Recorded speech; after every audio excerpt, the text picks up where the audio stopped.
Namaste and a very good morning, India. Welcome to The Explainer. Today, we're going to do something a little different.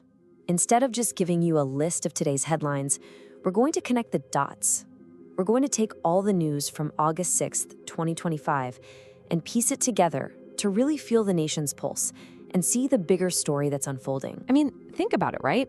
Every single day, you're hit with this stream of news. Politics, the economy, tragedies, triumphs. It all feels so random, so disconnected, almost chaotic. But what if we looked at it in a new way? What if we treated today's headlines less like a random list and more like a national health checkup? That's exactly what we're going to do. We're going to take the pulse of the nation together. We'll connect stories that seem like they're from different planets and see what they tell us about the challenges, the direction, and, maybe even the soul of India right now. So, let's get into it. All right, first up, let's head to the political battlefield. This is where the big, powerful ideas and the major power plays happen. But today's stories, they show us it's not just about who's in charge, it's about how that power is being put to use, how it's being challenged in the courts, and how it's shaping the very laws that govern all of our lives. Okay, just think about the incredible power of an anniversary. On the exact day marking 6 years since the government revoked Article 370 in Jammu and Kashmir, a move that redrew the map and rewrote the rules for the entire region, something else happens. Home Minister Amit Shah becomes the longest-serving Home Minister in the history of India. Now, is that just a coincidence? Not a chance. This is a brilliant piece of political theater, a really powerful statement that's made without anyone even needing to give a speech. It symbolically welds the policy, the action, to the person who made it happen. It's a national reminder telling the whole country, hey, we delivered on a core ideological promise, and the architect of that delivery is still right here, firmly in place. This is how you dominate a news cycle. It's a quiet but incredibly loud declaration that cements a very specific political era, one that's all about decisive, centralized, and unapologetically ideological governance. So, if that first story shows political power being cemented, this next one shows how that power is being challenged. But look at where the fight is happening. It's not in Parliament this time. It's in a courtroom. In the middle of a defamation case involving Rahul Gandhi, a Supreme Court judge makes some off-the-cuff remarks questioning his patriotism. The opposition fires back immediately, calling the comments exactly what you see on the screen, unwarranted. And boom, just like that, a legal case about slander explodes into a massive national debate. Suddenly, the question isn't just about the law anymore. It's about who gets to define patriotism, who is the final judge of nationalism in today's India. This is a perfect, and I mean perfect, example of a trend we're seeing more and more, where our courtrooms are becoming the main stage for our biggest ideological fights, blurring those lines between justice and politics. And this tension, this tug of war between the formal rules of the state and the messy reality of society is also playing out in another huge Supreme Court case. The court is looking at whether to lower the age of consent from 18 down to 16. Now, the government's stance is pretty clear, and it comes from a place of wanting to protect people. They argue, look, if you lower the age, you could be putting vulnerable teens at risk, making it easier for predators and traffickers. It's a totally valid protectionist argument. But that legal argument is slamming right into the complicated, often unspoken, and fast-changing social reality of modern India, where teenage relationships are just a fact of life. So what you have here is a classic dilemma. How can the law, which is supposed to protect, do its job without criminalizing the very adolescent behaviors that society itself is still figuring out how to handle? How does a modernizing nation solve that puzzle? It's a deep, tough question, and it's being debated right now in the highest court of the land. Sometimes a single number can tell a story bigger than a whole book. 14. That's how many times the Dera chief, Gurmeet Ram Rahim Singh, a man convicted of rape and murder, has been let out of prison on temporary parole. 14 times. One of our sources even made a joke, saying his paroles are as predictable as the Delhi smog in October. But behind that dark humor, what does a number like 14 do to the very idea of justice? It forces us to ask some really tough, uncomfortable questions about whether the law is actually the same for everyone. To the average person looking on, it can really feel like the prison gates are revolving doors for the rich and influential, while for everyone else, they're sealed shut. every single one of those 14 releases doesn't just chip away at public trust, it eats away at the core belief that justice is supposed to be blind. Okay, now let's start connecting these threads. Because politics and law, they don't exist in a vacuum. They happen inside an economic reality. And what we're seeing today is a nation that's basically walking an economic tightrope, trying to balance these bold geopolitical moves against the very real pressures of keeping the economy growing and making sure citizens can live their daily lives. You don't have to be a stock market genius to feel the mood here. The Sensex tumbles over 300 points. The rupee hits a branding record low against the US dollar. And foreign investors, they're running for the exits, pulling out more than 2,500 crore rupees. So why is this happening? It's not just a random bad day. This is the direct economic price tag of a very bold foreign policy decision. When India stands up on the world stage and calls the US's threats of trade tariffs unjustified, that's a powerful moment of national sovereignty. But the global financial markets, they hate uncertainty more than anything, so they get nervous. And this right here is the ultimate balancing act for any rising power. How much are you willing to let your own economy shake to stand up for yourself on the world stage? The jitters you see in these numbers, that's the market giving its answer to that question in real time. And from the dizzying heights of the stock exchange, let's zoom right down to the streets of Karnataka. Because here we see a totally different, but just as important, economic pressure point. The employees of the state's public transport corporations are on an indefinite strike. They want their back pay, and they want a 25% wage hike. Now, this is not some small disruption. This has brought public transport to a standstill across an entire state. It's a textbook economic showdown.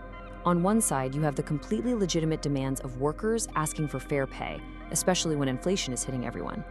On the other side, you have the shaky finances of a state-run company, and the ripple effects are massive. It's not just an inconvenience.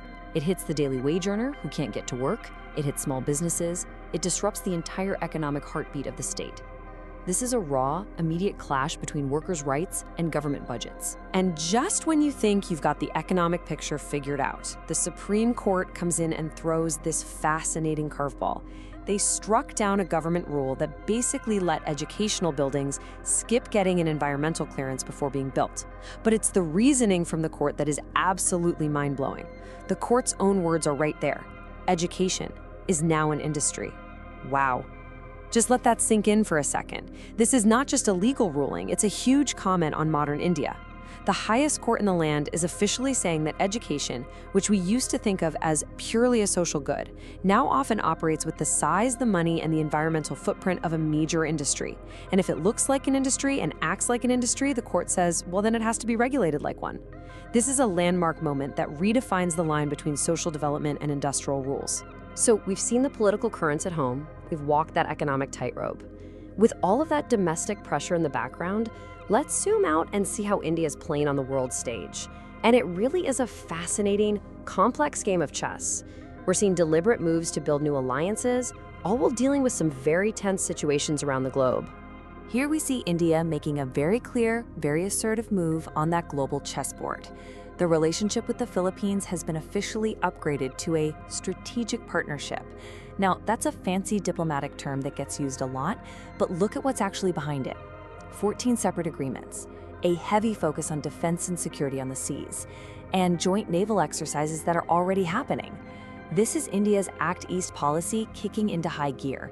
It's moving from just looking at to actively acting east. By stepping up as a real security partner for a country like the Philippines, India is proactively building a coalition in the Indo-Pacific.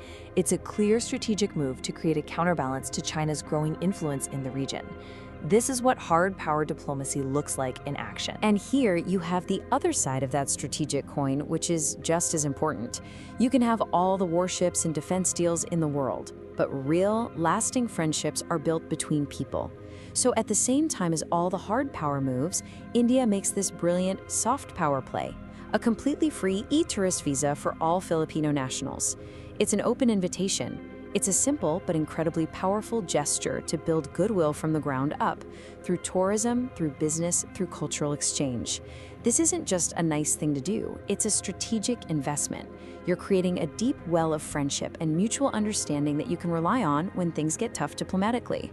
It's the human touch that really cements a strategic partnership, turning a government agreement into a genuine friendship between two peoples. So while India is busy building this key partnership, it's also got its eyes on the rest of the world, which is pretty turbulent. Right in our own backyard, Bangladesh's new interim government has set a date for elections in 2026. For India, this is huge. A stable, democratic Bangladesh is absolutely vital for security and trade in the region, so this is the start of a long and hopeful, but probably difficult journey for a really important neighbor. A little further away, the conflict in Israel and Gaza is at a critical point. The Israeli prime minister is talking about expanding the war, but at the very same time, you have former security chiefs from his own country publicly calling for it to end.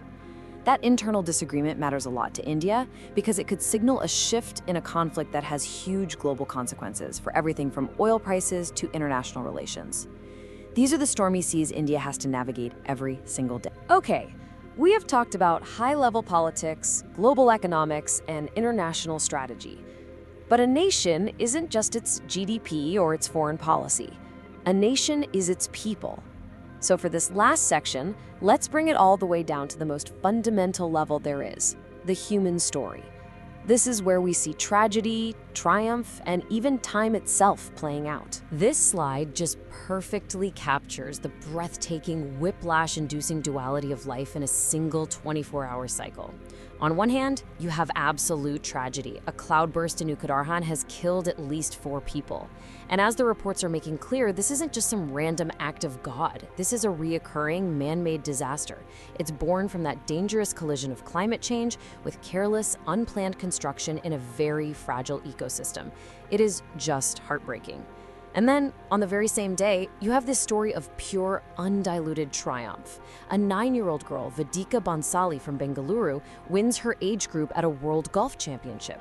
It's a story of incredible individual brilliance, of discipline, of a victory that shows the new and diverse dreams of young Indians. How do you even process that? Tragedy and triumph, despair and hope, living side by side in one day's news?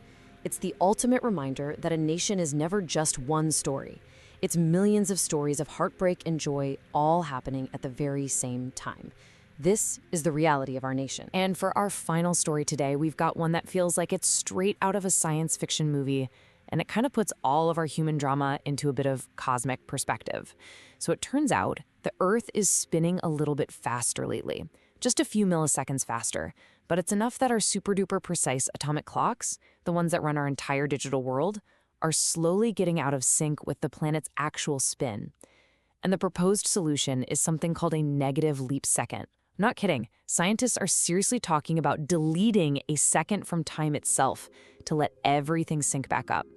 It's a wonderfully weird and fascinating story that reminds us that beneath all our complex politics, our economies, and our personal lives, we're all just living on a giant rock that wobbles and spins, subtly changing the very definition of what a day is. So, there you have it. We've seen how a political anniversary in Kashmir connects to a courtroom debate about patriotism in Delhi.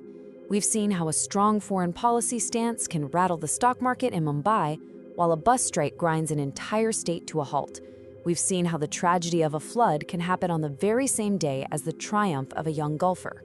We've connected the dots for today. And that leaves us with just one final question to think about. If this is the story of today, what picture will tomorrow's headlines paint for us? We really hope that connecting these dots has given you a clearer, more complete picture of the day's events. Our entire mission here is to provide exactly this kind of factual, noise-free analysis every single day. We're proud to be ad-free and totally independent. And the only reason we can keep doing this is because of the support from our subscribers. If you appreciate this approach to news, you can help us out by visiting www.oneread.news. Honestly, the best way you can help us grow is to just share this explainer with your friends and family. And please be sure to follow us on Spotify and YouTube to listen to this podcast every morning at 8 a.m. It helps us build a community for people who just want clear, factual news. Thank you so much for joining us today. We really, really appreciate you giving us your time and your attention. We will be back tomorrow morning at 8 a.m. sharp to connect the dots on the next day's headlines. Until then, keep smiling and keep making this world a better place for every single one of us. Namaskar.